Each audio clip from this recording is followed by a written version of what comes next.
Bonjour et bienvenue à cette série de vidéos consacrée au yoga thérapeutique. Mais qu'est-ce que le yoga thérapeutique? Tout d'abord, il est bien de rappeler que le yoga a une vision très globale et holistique du corps humain. Il n'est ni une simple gymnastique, mécanique ou une séance d'étirement, mais quelque chose de global, au-delà d'une simple pilule de zen attitude hebdomadaire. La conscience et la présence au mouvement sont essentielles. Cependant, le yoga peut être utilisé de façon très précise afin d'aider le corps humain pour un but donné. Cet aspect du yoga, qui cherche à accompagner un déséquilibre ou apporter un soin, s'appelle le yoga thérapeutique ou le yoga thérapie. Toutes ces pratiques doivent vous être validées par votre docteur avant de passer à l'action. Un professeur de yoga n'est jamais un médecin et pour rien au monde, il ne le substitue. Et si vous n'êtes pas content de votre médecin, eh bien changez tout simplement de médecin. Cette série s'adresse avant tout à un public averti de type professeur de yoga. On cherchera ainsi, à travers ces vidéos, à se focaliser sur un aspect très précis. Aujourd'hui, nous allons nous focaliser sur la bronchite chronique, qui est une inflammation de tout l'arbre bronchique. Ces lésions peuvent aller jusqu'aux plus petites poches des poumons, les bronchioles. Il y a différents stades de la bronchite chronique. Le premier stade, il y a une abondance de mucus au niveau des poumons. Le deuxième stade, il y a une toux persistante et de l'expectoration de muqueuses.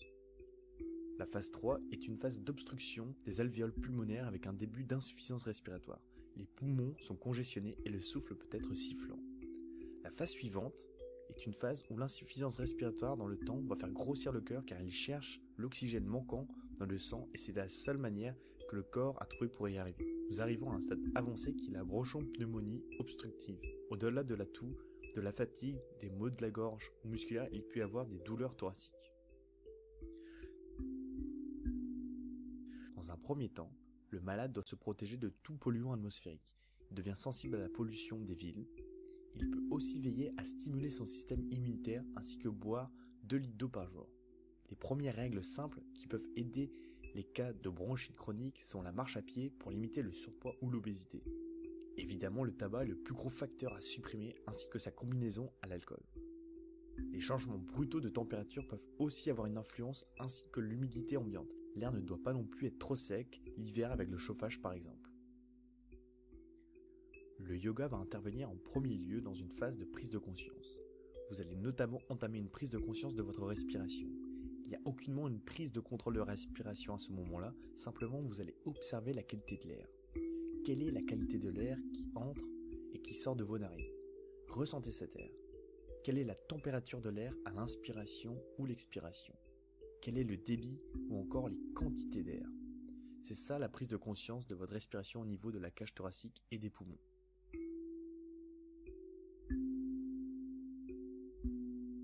Une posture simple pour prendre conscience de la respiration est Vajrasana ou la posture du chien-chat. À partir d'une position d'une table à 4 pattes, le pratiquant inspirera en élevant la tête vers le ciel puis l'arrière. En expirant, on viendra ramener la tête, fermer la cage thoracique et pousser légèrement sur les abdominaux pour expirer le reste de l'air. On reprend un cycle respiratoire de la même manière et ainsi de suite. C'est une posture idéale pour une prise de conscience de la respiration et des mouvements thoraciques. Il est strictement important de respecter son rythme personnel et sa vitesse d'exécution.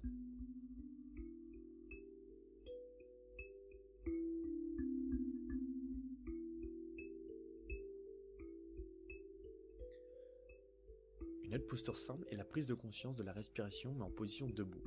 Bien ancré sur ses pieds, avec les bras le long du corps, on vient les lever au-dessus de la tête à l'inspiration en les passant par les côtés. Puis sur l'expiration, on les redescend vers le long du corps. Encore une fois, chacun a son rythme personnel qu'il faut absolument respecter. Et dans l'idéal, on cherche à ralentir son rythme respiratoire. Mais jamais avec tension, cela doit être le plus fluide possible.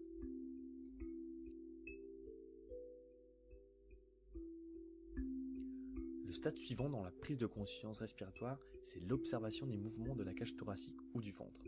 En effet, en respirant, il se passe plein de mouvements dans tout votre abdomen. Ici, vous allez chercher vraiment tous les micro-mouvements de votre corps en lien avec la respiration. C'est un travail lent et il ne faut surtout pas hésiter à poser les mains sur la cage thoracique ou le ventre pour s'aider à la ressentir.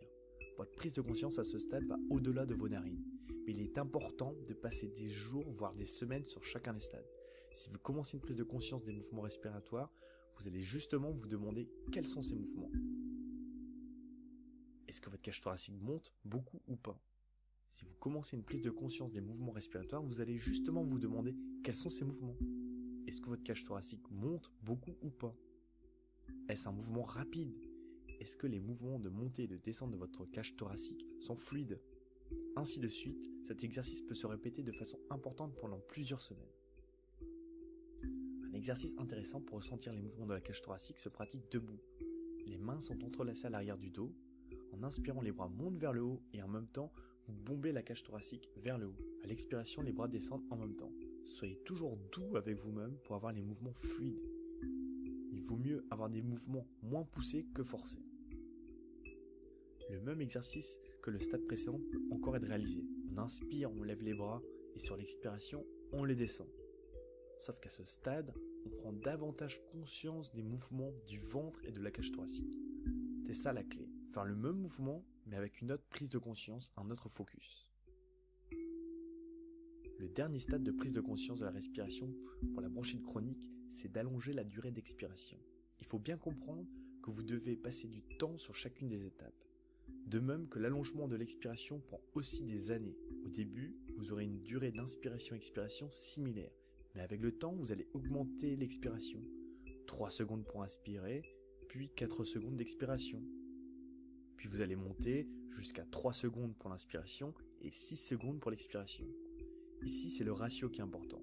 On pourra aussi inspirer 10 secondes et expirer en 20 secondes. Le ratio est toujours du simple au double. Mais ceci est en dernier lieu. Au début, le ratio sera similaire.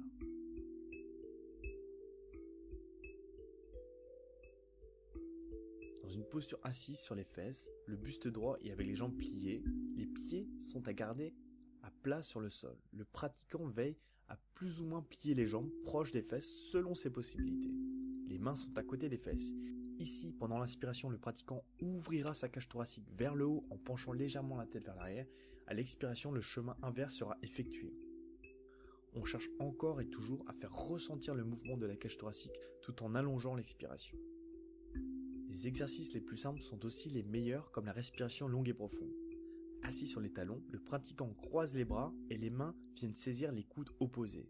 Sur l'inspiration, on monte les bras au-dessus de la tête et une fois arrivé au-dessus de la tête, on continue l'inspiration en détachant les coudes et les bras montent vers le ciel. À la fin de l'inspiration, les bras sont dépliés au-dessus de la tête. Ensuite, l'expiration se fait en descendant les bras par les côtés, toujours dans un mouvement fluide.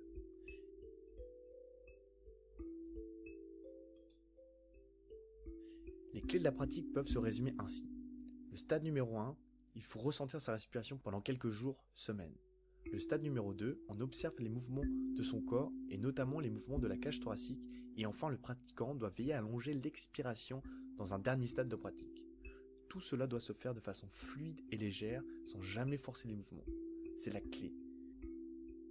J'espère que cela pourra vous aider pour vos constructions de séances de yoga.